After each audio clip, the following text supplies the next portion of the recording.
News breaking just minutes ago. South Carolina is ordering mandatory evacuations along its entire coastline as Hurricane Florence, which is now a Category 4 storm, powers its way through the Atlantic. Look at the size of this thing. We're going to show it to you on a bigger map so you have a sense of how big this storm is. Florence is expected to make landfall in the Carolinas on Thursday. At noon tomorrow, September 11th, I have already ordered the mandatory evacuation of all people in all of the evacuation zones. We do not want to risk one South Carolina life in this hurricane, so we're willing to suffer some inconvenience.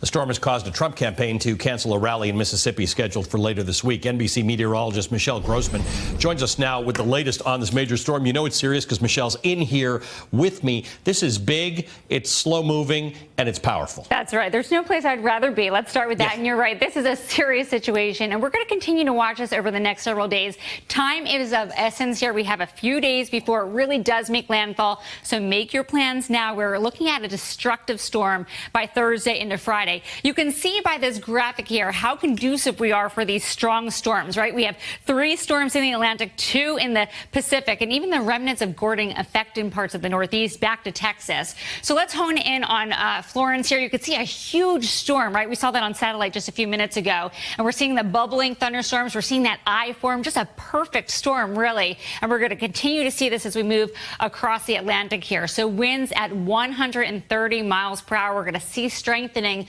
over the next several days. We have ingredients that are just right for blossoming storms. We have very warm waters that really helps to fuel the storms. That's in place. The second one is a light wind shear. So wind shear tends to rip apart a storm. That's not there. So we're going to see the ingredients helping it to move towards the coast here, again, making landfall as a Category 4 storm and a pretty strong one as well. So as we go throughout time here, even as it makes landfall, we're going to have lots of problems too. I'll show you that in just a minute, but it's still a Category 1 storm, so we're still going to have some very windy conditions, some high surf, lots of problems with these storms, even destructive problems. Here is a setup. We have a steering mechanism. That's not a good thing. We have an area of high pressure. It's a big one. It's going to blossom tomorrow. It's going to help to steer that Category 4 storm right into the southeast, depending where it ends up over the next several days. And then the second problem is that high to the north. So once it makes landfall, it's going to get stuck there. Kind of when you're out on the roadway, you get stuck or there's a wall. It's not going to be able to go anywhere. So it's really going to stall. It's going to sit and spin and just drop lots and lots of rain over the next several days. We're talking anywhere from 5 up to 15 inches of rain, even higher than that. So, Ellie, we're not talking about snow. We're talking about rain. It just sounds like a lot of rain, and it will be. We're going to see some pretty bad flooding as we go throughout the next several days. And it doesn't end this weekend. We're going to see those problems into next week. So let's talk about the winds as well. That's going to be a problem where you see the pink, the highest winds. So Cape Hatteras, Wilmington, Raleigh, there you are in the pink, even down to Charleston. A little less, but still moderate for Roanoke, Charlotte, Charleston, some really big wind gusts. So keep in mind, we could see some power lines down. We could see some trees down blocking roadways. So you want to get the water. You want to make sure you have the flashlights and batteries. This is the time to prepare. I can't urge that enough, right? We want to hope for the best, but we're really going to prepare for the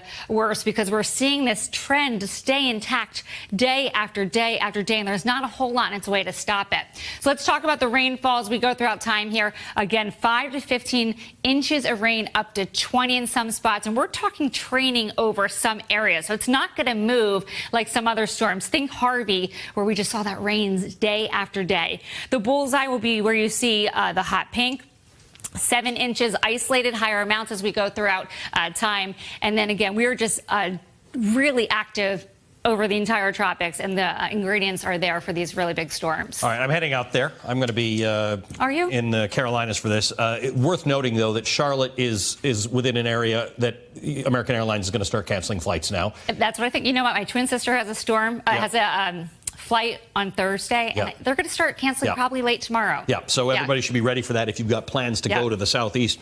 Because Atlanta's close by and Charlotte's close by, these are both hubs for Delta and for American. It's going to affect flying and travel across the entire country. Michelle, thank you. Please stay safe. Thank you, Michelle. Sure. Hey there, I'm Chris Hayes from MSNBC. Thanks for watching MSNBC on YouTube. If you want to keep up to date with the videos we're putting out, you can click subscribe just below me, or click over on this list to see lots of other great videos.